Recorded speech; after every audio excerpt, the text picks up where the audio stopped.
ஹலோங்க, எல்லாருக்குமே வணக்கம். நம்ம நாடு என்னதான் டிஜிட்டலா வளர்ந்துகிட்டே இருந்தாலும் இங்க பெண்களுக்கு பாதுகாப்பான சூழ்நிலை இருக்கான்னு கேட்டா அது ஒரு கொஸ்டின் மார்க்கா தாங்க இருக்கு. இங்கேயும் அப்படிப்பட்ட ஒரு பயங்கரமான கதையை தான் பார்க்க போறோம். ஒரு லா காலேஜ் இருக்குங்க. அந்த காலேஜ்ல ஒரு ஃபேர்வெல் பார்ட்டி நடக்குது. அதுல ஒரு பொண்ணு கலந்துக்கிறாங்க. ஆனா அந்த கல்லூரிக்குள்ளேயே வச்சு அந்த பொண்ணை யாரோ மோசமான முறையில கெடுக்கிறாங்க. பாருங்க, கல்லூரி வளாகத்துக்குள்ளேயே இப்படி ஒரு சம்பவம் நடக்குது. இந்த சம்பவம் கர்நாடகால தாங்க நடக்குது. அப்படி கர்நாடகமே இதனால ஸ்ரம்பிச்சு போகுது. அப்படி அந்த பொண்ணை இந்த நிலைமைக்கு கொண்டு வந்தவங்க யாரு? அதே நேரத்துல கல்லூரி வளாகத்துல இந்த பொண்ணை எடுத்ததா சொல்லி அதே கல்லூரியில படிக்கிற சிவா அப்படின்ற ஒரு பையனையும் கைது பண்றாங்க. அவனும் அதே லா காலேஜ்ல படிக்கிற ஒரு வக்கீலா இருப்பாங்க. அதனால அந்த கேஸ தானே கையில எடுத்துக்கிட்டு நான் எந்த தப்பும் பண்ணல, ஒரு பயங்கரமான தப்ப மறைக்கிறதுக்கு தான் என் மேல ஒரு பொய் வழக்க போட்டிருக்காங்கன்ற மாதிரி அவன் வாதாட ஆரம்பிக்க, இப்ப இந்த கேஸுக்கு பின்னணியில இருக்கணும் வகையில நிறைய ட்விஸ்ட் அண்ட் டர்ன்ஸ் இருக்கு. அதெல்லாம் என்னன்னா இந்த கதையில பார்க்க போறோம். இந்த படத்துடைய பேரு யதா பவா.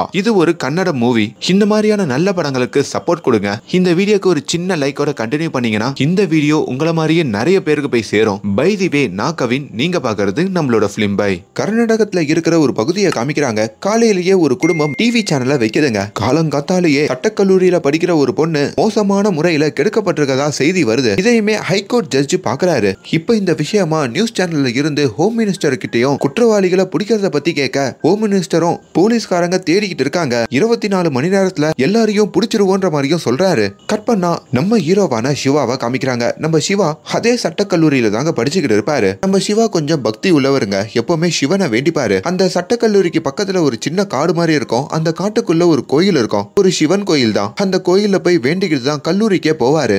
அப்படியே கட் பண்ணா ஒரு ஜேர்னலிஸ்ட் பொண்ணை காமிக்கிறாங்க. இவங்களோட பேரு மீரா. டிவிக்கு டிஆர்பி தேவைப்படுதுன்னு சொல்றாங்க. நல்ல சம்பவத்தை புடிச்சிட்டு வர சொல்றாங்க. டிஆர்பி எகுற மாதிரி என்ன சம்பவம் இங்க நடக்குது அப்படின்ற மாதிரி பேசிக்கிட்டு இருக்கும் போதுதான் அவங்க இந்த கல்லூரியில நடந்த இந்த கேஸ பத்தி கேள்விப்பட, இப்ப அந்த கல்லூரிக்குள்ள எந்த பொண்ணுக்கு இப்படி நடந்ததுன்ற மாதிரி அந்த பொண்ணை காமிக்கிறாங்க. அதாவது சம்பவம் நடக்கிறதுக்கு ஒரு நாளுக்கு முன்னாடி காமிக்க, இவங்களுடைய பேரு சுமந்தி. அவங்க அவங்களோட டிரைவரோட அவங்க காலேஜுக்கு வராங்க. டிரைவருக்கு ஒரு 200 ரூபாய் பணத்தை கொடுத்துட்டு ராத்திரி சாப்பிட்டுருங்க, காலேஜ்ல ஒரு ஃபேர்வெல் பார்ட்டி இருக்கு, அதை முடிச்சிட்டு வரதுக்கு நான் லேட் ஆயிடும், ஆரை இங்கே விட்டுட்டு போயிடுங்க அப்படின்ற மாதிரியும் சொல்லிட்டு ஒரு பார்ட்டியில வந்தும் கலந்துக்கிறாங்க.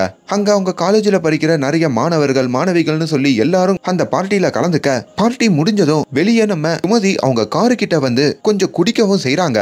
அப்ப அந்த இரவுல தான் நம்ம சுமதிய யாரோ கெடுத்திருக்காங்க. கட் பண்ணா இப்ப நம்ம சுமதி ரொம்ப மோசமான முறையில மருத்துவமனையில அட்மிட் பண்ணப்பட, இப்ப இந்த கேஸ ஹேண்டில் பண்றதுக்கு ஒரு இன்ஸ்பெக்டரும் வராரு. இந்த இன்ஸ்பெக்டர் இப்பதாங்க புதுசா வேலைக்கு சேர்ந்திருப்பாரு. சேர்ந்த உடனே எவ்வளவு பிரஷரான ஒரு கேஸான்ற மாதிரி நினைக்கிறாரு. டாக்டர் கிட்ட போயிட்டு எல்லா வகையான ரிப்போர்ட்டையும் வாங்கிட்டு வர சொல்றாரு. கொஞ்ச நேரத்திலேயே இந்த பொண்ணை யாரோ கெடுத்திருக்காங்கன்றத கன்ஃபார்ம் ஆகி டாக்டரும் ஒரு ரிப்போர்ட் கொடுக்க, இப்ப இந்த இன்ஸ்பெக்டர் ஹோம் மினிஸ்டருக்கு கால் பண்ணி இப்படி ஒரு சம்பவம் நடந்த விஷயத்தையும் சொல்ல, ஹோம் மினிஸ்டர் அங்க பீதி அடைய செய்யறாரு. கொஞ்ச நேரத்திலேயே நம்ம சுமதி கூட படிக்கிற அவங்களுடைய கிளாஸ்மேட்டை அந்த மருத்துவமனைக்கு வர சொல்றாங்க. இந்த பொண்ணு யாரு என்ன ஏதுன்ற மாதிரி விவரத்தை கேக்குறாங்க. அப்படி கேட்கும் போதுதான் அது போலீஸுக்கு தூக்கி வாரி போடுதுங்க. அது என்னன்னு பாக்குறதுக்கு முன்னாடி இப்போ அதே மருத்துவமனைக்கு முன்னாடி ஒரு ஜேர்னலிஸ்ட் பொண்ணை காமிச்சிருப்பாங்க பாத்தீங்களா, அவங்க அப்படியே பின்புறமா வராங்க. அப்ப ஜன்னல் வழியா பார்க்கும் போதுதான் அந்த ஹோம் மினிஸ்டர் இருக்காரு பாத்தீங்களா, அவரு ஹாஸ்பிட்டலுக்கு அடிச்சு பிடிச்சு வரத அவங்க கவனிக்கிறாங்க. அங்கதாங்க ட்விஸ்ட் தெரியுது. இந்த சுமதி வேற யாரும் இல்ல, இந்த ஹோம் மினிஸ்டரோட பொண்ணுன்னு சொல்லி. இப்போ ஹோம் மினிஸ்டரும் நம்ம ஊர்ல எத்தனையோ பொண்ணுங்களை கெடுக்கிற கேஸ் வந்தது,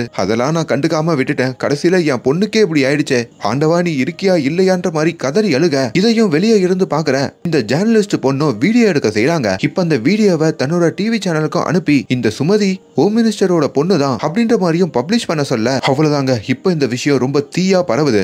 ஊருக்குள்ள ஹோம் மினிஸ்டரோட பொண்ணுக்கே பாதுகாப்பு இல்லையா, இந்த பொண்ணுக்கு இப்படி நடந்ததே, இதுக்கு பின்னாடியில யாரு இருக்கான்னு சொல்லி எல்லாரையும் தேட சொல்றாங்க.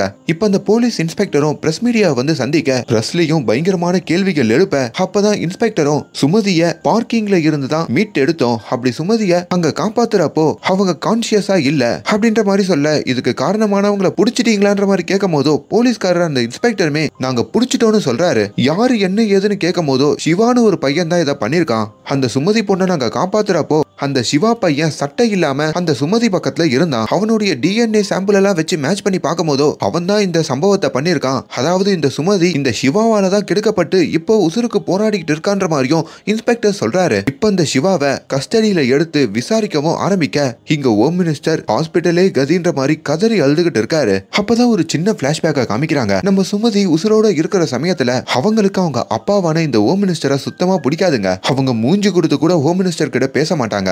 அதனாலே ஹோம் மினிஸ்டருக்கும் தன்னோட பொண்ணை பிடிக்காத மாதிரி தான் காமிப்பாங்க. கட் பண்ணா இப்ப நம்ம ஹீரோவை காட்டுறாங்க. அதாங்க சிவாங்க.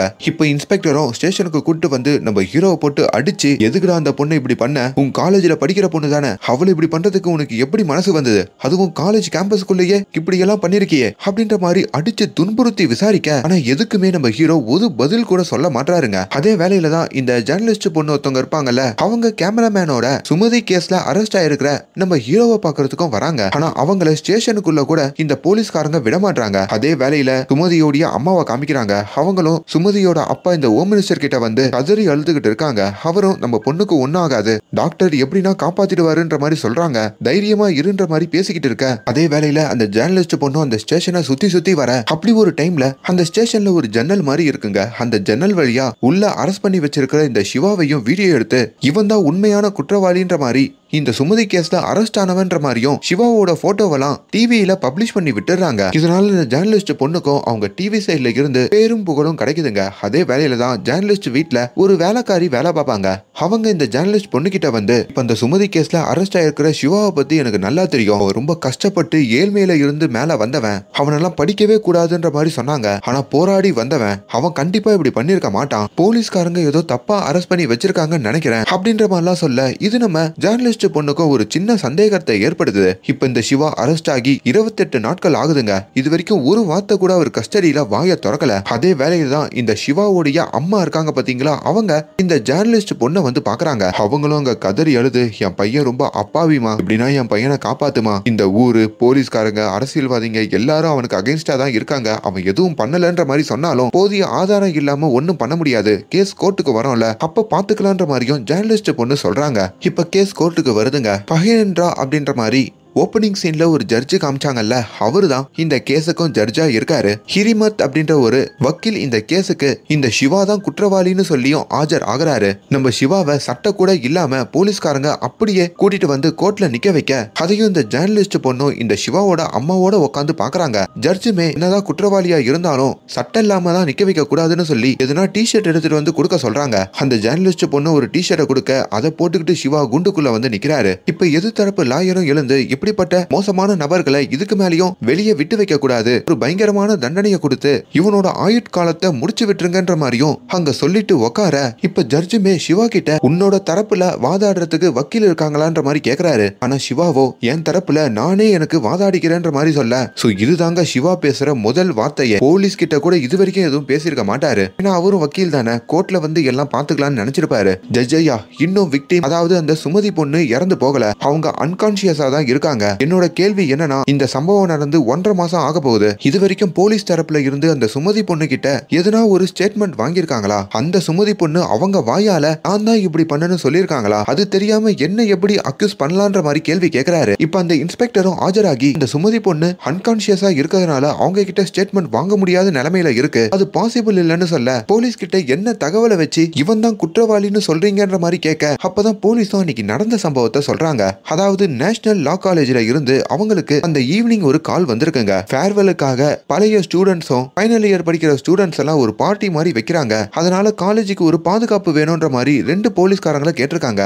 அப்படி இந்த போலீஸ்காரங்க அங்க பாதுகாப்புக்கு போகும்போது தான் சுமதி பொண்ணு காணாம போயிருக்காங்க. அப்படி அங்க தேடி போகும்போது அந்த சுமதி பொண்ணு ஒரு கல்லூரி வளாகத்துக்குள்ளேயே ஒரு பகுதியில இருந்ததாகவும், அங்க சுமதி பொண்ணு பக்கத்துல சட்டை இல்லாம நம்ம ஹீரோ சிவா இருந்ததாகவும், அதுக்கப்புறம் ஹாஸ்பிட்டலுக்கு தூக்கிட்டு வரும்போது தான் இந்த சிவா தான் இந்த சுமதியை கெடுத்திருக்காருன்றத கன்ஃபார்ம் ஆச்சு. டிஎன்ஏ சாம்பிள் தான் அதுக்கு சாட்சின்ற மாதிரி சில ரிப்போர்ட் எல்லாம் கொடுக்குறாரு. இன்னொரு பக்கம் இந்த ஜேர்னலிஸ்டும் அரெஸ்ட் ஆயிருக்கிற சிவாவை பத்தி நிறைய டீட்டெயில் கலெக்ட் பண்ண, அவன் காலேஜுடைய டாப்பரா இருந்திருக்கான், இது வரைக்கும் அவன் மேல எந்த ஒரு கிரிமினல் ரெக்கார்டுமே இல்ல, அப்படி இருக்கிற ஒரு நபர் எப்படி இப்படி ஒரு வேலையை பண்ணிருக்க முடியும், இதுக்கு பின்னாடி ஒரு பெரிய பிளான் இருக்குன்ற மாதிரியும் அங்கத்தான் அசிஸ்டன்ட் கிட்ட பேசிக்கிட்டு இருக்காங்க. இப்ப அந்த சுமதியோடைய தோழிகள்லாம் இருக்காங்க பாத்தீங்களா, அவங்களையும் கோர்ட்ல கொண்டு வந்து நிப்பாட்ட, அவங்களுமே அந்த ஃபேர்வெல் பார்ட்டி அட்டென்ட் பண்ணோம். அதுக்கப்புறம் வெளியே வந்து பார்க்கும் போதோ சுமதி பரிதாப நிலைமையில இருந்தா, அவ பக்கத்துல இந்த சிவா தான் சட்டை இல்லாம இருந்தான், அதனால இவன் தான் இப்படி குற்றவாளியா இருக்கணும்ன்ற மாதிரிலாம் அவங்களும் ஒரு பக்கம் சொல்ல, இப்ப அந்த சுமதி பொண்ணுடைய டிரைவர் கிட்டையும் இந்த சிவா சம்பவம் நடக்கிறதுக்கு கொஞ்ச நாளுக்கு முன்னாடி சுமதியை எதனா டார்ச்சர் பண்ணிருக்கானன்ற மாதிரி கேக்குறாங்க. அவருமே ஆமா ஒரு 2-3 வாட்டி ஃபாலோ பண்ணிக்கிட்டு வந்திருக்கான், இப்ப போட்டிருக்க இதே கலர் டிஷர்ட்டை போட்டு தான் ஃபாலோ பண்ணிருக்கான் அப்படின்ற மாதிரியும் சொல்றாரு. அப்பதான் நம்ம சிவா ஒரு கிறுக்கு பொடிய பிடிக்கிறாருங்க. சார் உங்களுக்கு பார்வை சரியா தெரியாது தானே? ஆமா சார், கண்ணாடி போட்டா பார்வை தெரியும். அது இல்ல சார், உங்களுக்கு கலர்ல சில குறைபாடுகள் இருக்குல்ல. இப்ப நான் என்ன கலர் டிஷர்ட் போட்டிருக்கேன் சொல்லுங்க பாப்போம். Yellow colour sir. சார் நான் ப்ளூ கலர் போட்டிருக்கேன் சார். அப்ப எப்படி சார் இதே கலர் டிஷர்ட் போட்டுதான் நான் சுமதி பின்னாடி வந்தேன்ற மாதிரி சொல்றீங்க? ஜட்ஜ் ஐயா நீங்களே பாருங்க, இவருக்கு யாரோ சொல்லி கொடுத்து இது மாதிரி பேச வைக்கிறாங்க அப்படின்ற மாதிரியும் இப்ப நம்ம ஹீரோ அங்க கொஞ்சம் நிரூபிக்க, இப்ப இந்த கேஸ்ல இந்த சுமதிய மருத்துவம் பார்த்த அந்த டாக்டரை கூப்பிடுறாங்க. அந்த டாக்டர் கிட்டயும் எப்படி சுமதி கெடுக்கப்பட்டிருக்காங்கன்ற மாதிரி நீங்க ரிப்போர்ட் கொடுத்தீங்கன்ற மாதிரி கேட்கும் போதோ அவங்க உடம்புல நிறைய கீறல்கள் இருந்தது, அதெல்லாம் வச்சு பார்க்கும் போதோ அவங்க கெடுக்கப்பட்டதுனால தான் இப்ப அவங்க உசுருக்கு போராடி அன்கான்சியஸா இருக்காங்கன்ற மாதிரி நிரூபணம் ஆயிருக்குன்ற மாதிரியும் சொல்ல, எது தரப்பு லாயரும் இது பண்ணது யாருன்ற மாதிரி அந்த டாக்டர் கிட்ட கேட்க, டிஎன்ஏ சாம்பிளை வச்சு பார்க்கும் போதோ அது சிவான்ற மாதிரி தான் கன்ஃபார்ம் ஆயிருக்குன்ற மாதிரி அவங்க சொல்றாங்க. அப்பதான் சிவா இன்னொரு கேள்வி கேட்கிறாரு. மேடம், ஒரே ஒரு நபர் ஒரு பொண்ணை கெடுக்கிறது மூலமா ஒரு பொண்ணு இந்த அளவுக்கு பாதிக்கப்பட்டு உசுருக்கு போராத நிலைமைக்கு போக முடியுமா அப்படின்ற ஒரு கேள்வி எழுப்ப, இப்ப எது தரப்பு லாயரும் சார் எப்படி நான்சென்ஸா கேள்வி கேட்கிறாரு பாருங்கன்ற மாதிரியும் அவங்க கத்த, ஜட்ஜுமே என்ன சொல்ல வரீங்க சிவான்ற மாதிரி கேட்க, எனக்கு சந்தேகம் இருக்கு, கண்டிப்பா இந்த சுமதியோட கேஸ்ல ஒரு நபர் இன்வால்வ் ஆயிருக்க முடியாது, அந்த பொண்ணை கேங்கா சேர்ந்துதான் இப்படி யாரோ கெடுத்திருக்காங்க, அதனாலதான் அவங்க இந்த அளவுக்கு பாதிப்பாகி இப்ப ஹாஸ்பிட்டல்ல உசுருக்கு போராடிக்கிட்டு இருக்கணும், கண்டிப்பா இந்த குற்றத்தை தான் பண்ணலன்ற மாதிரியும் சொல்றாரு. இந்த பாயிண்ட் கொஞ்சம் ஏத்துக்கிற வகையில இருக்குங்க, ஆனாலும் ஆதாரம் இல்ல. அதே வகையில தான் ஹோம் மினிஸ்டர் இருக்காரு பாத்தீங்களா, அவரு ரொம்ப மனசுடைஞ்சு போய் அவரோட ஹோம் மினிஸ்டர் வேலையே ராஜினாமா பண்றாரு. அண்ட் இன்னொரு பக்கம் மருத்துவமனையில இருந்து ஒரு முக்கியமான ரிப்போர்ட் இந்த ரிப்போர்ட்டர் பொண்ணு இருக்காங்க பாத்தீங்களா அவங்களுக்கு கிடைக்குதுங்க. அவங்களும் அதை எடுத்துட்டு வந்து இப்ப நம்ம ஹீரோ கிட்ட கொடுக்குறாங்க. ஹீரோ வந்த உடனே ஜட்ஜு கிட்ட அந்த ரிப்போர்ட்டை கொடுக்க, ஜட்ஜு அந்த ரிப்போர்ட்டை படிக்கலாம்னு போறதுக்குள்ள ஒரு முக்கியமான பிரேக்கிங் நியூஸ் வருதுங்க. என்னன்னு டிவியை வச்சு பார்த்தா 88 நாளா மருத்துவமனையில உசுருக்கு போராடிக்கிட்டு இருந்த இந்த சுமதி இருக்காங்கல்ல அவங்க இப்போ இறந்துட்டாங்களாம். அவ்வளவுதாங்க, இப்போ ஹீரோக்கு இருந்த ஒரே ஹோப்பும் அங்க சின்ன பின்னம் ஆகுது. ஏன்னா சுமதி இப்போ உசுரோட வந்து வாயை திறந்து அவங்களுக்கு யார் இப்படி பண்ணாங்கன்னு சொன்னா ஹீரோ காப்பாத்தப்படுவாரு. இப்போ அவங்களே இறந்து போயிட்டதுனால ஹீரோ தான் இப்படி பண்ணாங்கன்னு சொல்லி ஹீரோ மேல எல்லாரும் பழிய சுமத்துறாங்க. இந்த கடினமான நேரங்கள்ல நம்ம சிவாவுடைய அம்மா இருக்காங்கல்ல அவங்க கோர்ட்டுக்கும் வீட்டுக்கும் அலைஞ்சிக்கிட்டு இருக்க, அதே வேளையில சிவாவுடைய அம்மாவை இந்த ஜேர்னலிஸ்ட் பொண்ணு தான் பக்கத்துல இருந்து பாத்துக்கிறாங்க. சிவாவும் ஒரு தப்பும் பண்ணாம அந்த சிறைச்சாலையில நிறைய கஷ்டங்கள் படுறாரு. இப்ப சில நாட்களுக்கு அப்புறம் திரும்பி கோர்ட்டுக்கு வர, இப்ப அந்த இடத்துல அந்த டாக்டரை ஆஜராக சொல்றாங்க. நம்ம சிவாவுமே சுமதி எப்படி இறந்து போனாங்கன்ற மாதிரி கேட்க, சுமதிக்கு திடீர்னு கார்டியாக் அரெஸ்ட் வந்துருச்சு, அவங்க ரொம்ப நாளா அன்கான்சியஸாவே இருந்தாங்க, அதனாலதான் ஒரு கடத்துல இப்ப இறந்துட்டாங்கன்ற மாதிரியும் டாக்டர் சொல்ல, அப்பதான் நம்ம சிவா அந்த சம்பவத்துக்கு அப்புறம் அட்மிட் ஆகப்பட்ட முதல் நாள் அவங்க உடம்பு கண்டிஷன் ஓரளவுக்கு நல்லா இருந்திருக்கு. அப்படி பார்த்தா அதுல இருந்து அவங்க ரெக்கவர் ஆகி இந்நேரத்துக்கு அவங்க ஹாஸ்பிட்டல்ல இருந்து டிஸ்சார்ஜ் ஆயிருக்கணும். அப்படிப்பட்ட பொண்ணு எப்படி நாளுக்கு நாள் உடம்பு மோசமாகி எப்படி இறந்து போனாங்க? இதுல இருந்து இதுக்கு பின்னாடி ஒரு மர்மம் இருக்குன்ற மாதிரியும் ஹீரோ சொல்றாரு. இது வரைக்கும் சுமதிக்கு கொடுத்த நிறைய ட்ரீட்மெண்ட் பத்தி இந்த ஜேர்னலிஸ்ட் பொண்ணு ஒரு மெடிக்கல் ரிப்போர்ட்டையும் எடுத்துட்டு வந்து கொடுக்குறாங்க. அதையும் ஜட்ஜு கிட்ட இப்ப நம்ம ஹீரோ சப்மிட் பண்றாரு. ஆனா டாக்டருமே ஒரு பேஷண்டோடைய உடம்பு கண்டிஷனை நம்மளால பிரெடிக்ட் பண்ண முடியாது, கார்டியாக் அரெஸ்ட் நல்லா ஹெல்த்தியா இருக்கவங்க கூட திடீர்னு வந்து அவங்க இறந்து போயிடுறாங்க, அப்படிதான் சுமதியும் இறந்திருக்காங்க அப்படின்ற மாதிரியும் சொல்லிட்டு அங்க இருந்து போக, அப்பதாங்க அந்த இடத்துக்கு திரும்பி சுமதியோடைய டிரைவரை நம்ம ஹீரோ கூப்பிடுறாரு. அப்படி அந்த டிரைவர் வந்து ஒரு சம்பவத்தை சொல்றாருங்க. அதாவது சுமதிக்கு அந்த இன்சிடென்ட் நடக்கிறதுக்கு 2 நாளுக்கு முன்னாடி அதே காலேஜில் படிக்கிற ஒரு 3 பசங்க டீ கடையில உட்காந்து சுமதியோட அப்பாவை பத்தி ரொம்ப தப்பா பேசியிருக்காங்க. ஓப்பனிங் சீன்ல சொன்ன பாத்தீங்களா, அந்த ஊருக்குள்ள நிறைய பெண்கள் மீது நடக்கிற நிறைய வன்முறைகளையும் பெண்கள் கெடுக்கப்படுற கேஸையும் ஒழுங்கா ஹேண்டில் பண்ண முடியாம தப்பான குற்றவாளிகளை அரெஸ்ட் பண்றவரு அப்படின்ற மாதிரி நம்ம சுமதியோட அப்பா இந்த ஹோம் மினிஸ்டரை பத்தி அந்த 3 பசங்க தப்பா பேசுவாங்க. இதுல நம்ம சுமதிக்கு பயங்கர கோவம் வந்து அந்த டீ கடையிலேயே அந்த 3 பசங்க கூட சண்டை போட, அவனுங்களும் இன்னும் ரொம்ப திமிரா பேச, அந்த டிரைவர் தான் நம்ம சுமதியை கூட்டிட்டு வந்து அவரோட கார்ல உட்கார வைப்பாரு. ஒரு கடத்துல அந்த டிரைவர் போன் பண்ணி இந்த ஹோம் மினிஸ்டர் கிட்ட இந்த தகவலை சொல்ல, என் பொண்ணு கிட்டேயே இப்படி பிரச்சனை பண்றாங்களான்னு சொல்லி ஹோம் மினிஸ்டர் அங்க சில போலீஸ்காரங்களை அனுப்பி அந்த 3 இளைஞர்களையும் அரெஸ்ட் பண்ணுவாரு. ஆனா இந்த விஷயம் நம்ம சுமதிக்கு புரியாது. எப்படி பார்த்தாலும் அவங்க காலேஜ் பசங்க தானே, சும்மா வாக்குவாதமா அவங்க அப்பா பத்தி தப்பா பேசினதுக்கே அப்பா இப்படி பண்றாருன்ற ஒரு கோவத்துல இருப்பாங்க. இப்ப ஹீரோவும் அந்த டிரைவர் கிட்ட அந்த 3 பசங்களை அரெஸ்ட் பண்ணி எந்த ஸ்டேஷனுக்கு கூட்டு போனாங்கன்னு கேட்க, இந்த இன்ஸ்பெக்டர் இருக்காரு பாத்தீங்களா, இந்த சுமதி கேஸ் ஹேண்டில் பண்றவரு, அவரு தான் அரெஸ்ட் பண்ணி அவரோட ஸ்டேஷனுக்கு தான் கூட்டு போயிருக்காங்களாம். அப்படி காலையில அரெஸ்ட் பண்ணி அடுத்த நாள் வரைக்கும் அந்த ஸ்டேஷன்ல தான் வச்சிருக்காங்க போல. இப்ப அந்த போலீஸ்காரரையும் கூப்பிட்டு அதுக்கப்புறம் அந்த 3 பேரை என்ன பண்ணீங்கன்ற மாதிரி ஹீரோ கேக்குறாரு. எனக்கு ஞாபகம் இல்லையேன்ற மாதிரி அந்த இன்ஸ்பெக்டரும் நடிக்க, நல்லா ஞாபகப்படுத்தி சொல்லுங்க சார்ன்ற மாதிரி ஹீரோ கேட்க, இந்த மாதிரி பெட்டி கேஸ் ஒரு நாளைக்கு 100 வரும் சார், எல்லாத்தையும் ஞாபகம் வச்சுக்க முடியாது, மேபி அன்னைக்கு சாயங்காலமே அவங்கள விட்டுருக்கலான்ற மாதிரியும் இன்ஸ்பெக்டர் சொல்றாரு. அப்படி ஒரு டைம்ல தான் நம்ம ஹீரோக்கு சப்போர்ட்டிவா இந்த ஜேர்னலிஸ்ட் பொண்ணு இந்த சுமதி கேஸை இன்னொரு பக்கம் ஆராயும் போதோ சுமதிக்கு அந்த சம்பவம் நடந்திருக்கும்ல, அங்க அவங்களுக்கு ஒரு தடயம் கிடைச்சிருக்கோங்க. அதாவது இந்த சுமதி போடுற ஒரு கம்பல் கிடைச்சிருக்கும். போலீஸ்காரங்க அந்த கம்பலை எடுக்காமையே விட்டுருப்பாங்க.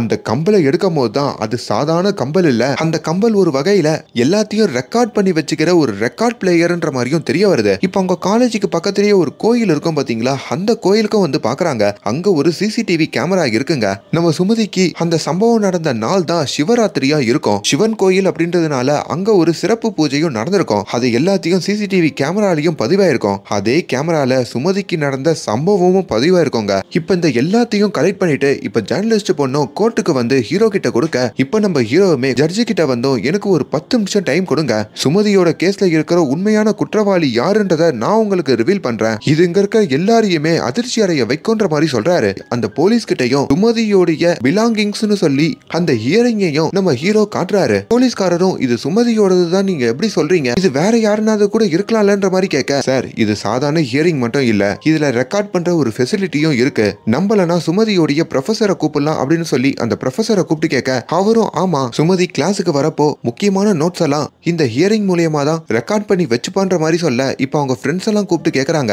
அவங்களும் ஆமா இது சுமதியோடது தான் சொல்லி கன்ஃபார்ம் பண்றாங்க. இப்ப மறுபடியும் போலீஸை கூப்பிட்டு, இப்ப சொல்லுங்க அந்த 3 பசங்க சுமதியோட அப்பா சொல்லி நீங்க அரெஸ்ட் பண்ணீங்கல்ல, அவங்க ஸ்டேஷனுக்கு வந்ததுக்கு அப்புறம் எங்க போனாங்கன்ற மாதிரி கேட்க, அப்பதான் இன்ஸ்பெக்டரை கொஞ்சம் பயந்துகிட்டு, ஞாபகம் வந்துருச்சு சார், அன்னைக்கு அந்த ஃபேர்வெல் பார்ட்டி நடக்கிற அதே ஈவினிங் நாங்க பந்த போஸ்டுக்கு கிளம்பணும், அந்த பசங்களோட காலேஜும் அதுதான்னு சொன்னாங்க, அவங்களுக்கு ஒரு வார்னிங் கொடுத்துட்டு அந்த காலேஜ்லயே அவங்கள இறக்கி விட்டுட்டோம் அப்படின்ற மாதிரியும் சொல்ல, இப்பதான் அந்த காலேஜுக்கு பக்கத்துல இருக்கிற அந்த சிவன் கோயிலுடைய பூசாரியா அங்க ஆஜராக வச்சு அவருடைய கோயில்ல இருக்கிற ஒரு சிசிடிவி கேமராவில ஒரு ஃபுட்டேஜ் பதிவு ஆயிருக்கோங்க, அதையும் அங்க காட்ட சொல்றாங்க. அந்த பூசாரியும் சிவராத்திரின்றதுனால அன்னைக்கு ராத்திரி முழுசாவே நிறைய விஷயங்கள் ரெக்கார்ட் ஆச்சு, அதை எல்லாத்தையும் இப்ப நீங்க பாப்பீங்கன்னு சொல்ல, ஹீரோவுமே சுமதியோட ஹியரிங்ல இருக்கிற ரெக்கார்டர்ல வாய்ஸ் இருக்கும், சாமியார் சொல்ற இந்த கேமரால விஷுவல் இருக்கும், ரெண்டுத்தையும் மேட்ச் பண்ணி அன்னைக்கு என்ன நடந்ததுன்றத தெளிவா காமிக்கிறேன்னு சொல்லி அப்பதான் அன்னைக்கு ராத்திரி என்ன நடந்ததுன்ற மாதிரி காமிக்கிறாங்க. நம்ம சுமதி அந்த ஃபேர்வெல் பார்ட்டிக்கு போயிட்டு பயங்கரமா குடிச்சிருக்காங்க. அதுக்கப்புறம் தன்னோட காருக்கு வந்திருக்காங்க. டிரைவர் தான் சொன்னாதானே வரணும்னு சொல்லி அங்க இருந்து அனுப்பியிருப்பாங்கல்ல.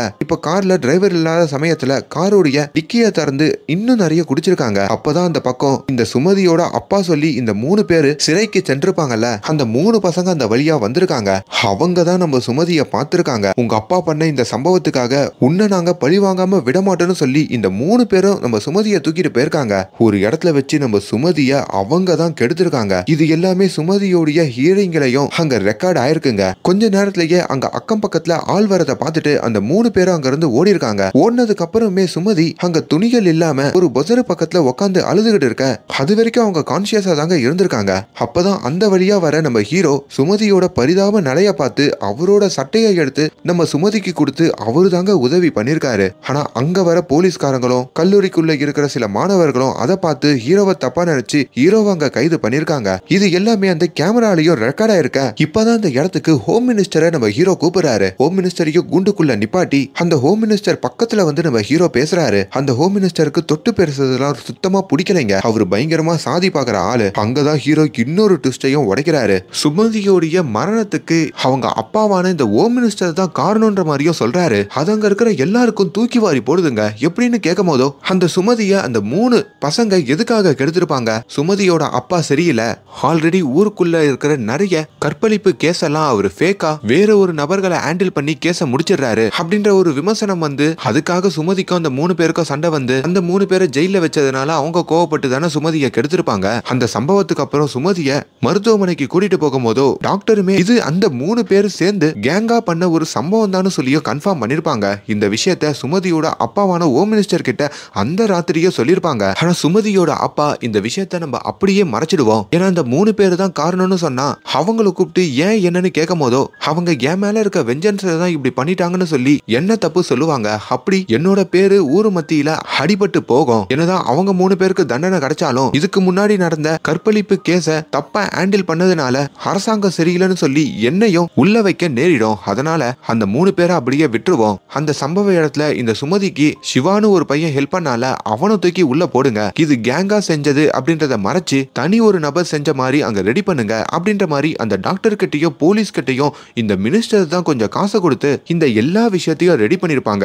இன்ஸ்பெக்டரும் டாக்டர் கிட்ட வந்து ரிப்போர்ட் எல்லாம் மாட்டி எழுதிருப்பாரு. டாக்டருமே அந்த 3 பேரு சேர்ந்து பண்ண மாதிரி ஒரு ரிப்போர்ட்டை எழுதிருப்பாங்க. காசு கொடுத்தவன அந்த ரிப்போர்ட்டை குப்பை தொட்டியில போட்டுட்டு நம்ம சிவாக்கு எதிராக புதுசா ஒரு ரிப்போர்ட்டை ரெடி பண்ணிருப்பாங்க. அப்ப அந்த குப்பை தொட்டியில போட்ட ஒரு ரிப்போர்ட் இருக்கும் பாத்தீங்களா, அதுதான் இந்த ஜேர்னலிஸ்ட் பொண்ணு கிட்ட கிடைச்சு கொஞ்சம் சீன்களுக்கு முன்னாடி அவங்க சிவா கிட்ட ஒரு ரிப்போர்ட்டை கொடுப்பாங்கல்ல, அது இந்த ரிப்போர்ட் தாங்க. இது மூலமா தான் சிவாக்கு உண்மைகள் தெரிய வந்திருக்கும். அண்ட் அட்லாஸ்ட் இன்னும் கொஞ்ச நாள்ல எலெக்ஷன் வரப்போறதுனால சொந்த பொண்ணையே ஒரு விஷ ஊசிய போட்டு தள்ளிட்டு இந்த அரசியல்வாதியான இந்த ஹோம் மினிஸ்டர் இருக்காரு பாத்தீங்களா, அவர் மக்கள் மத்தியில சென்டிமெண்ட்டை தேடி இருக்காரு.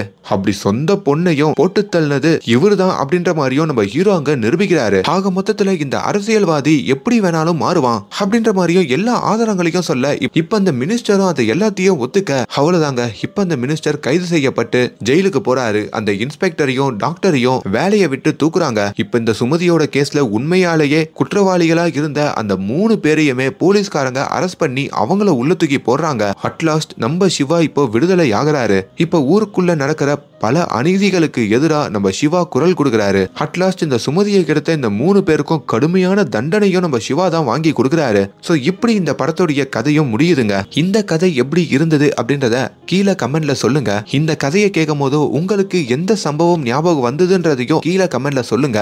அண்ட் மேலும் இந்த மாதிரியான வீடியோஸை தொடர்ந்து பார்க்கறதுக்கு நம்மளோட சேனலை சப்ஸ்கிரைப் பண்ணுங்க. Thank you so much.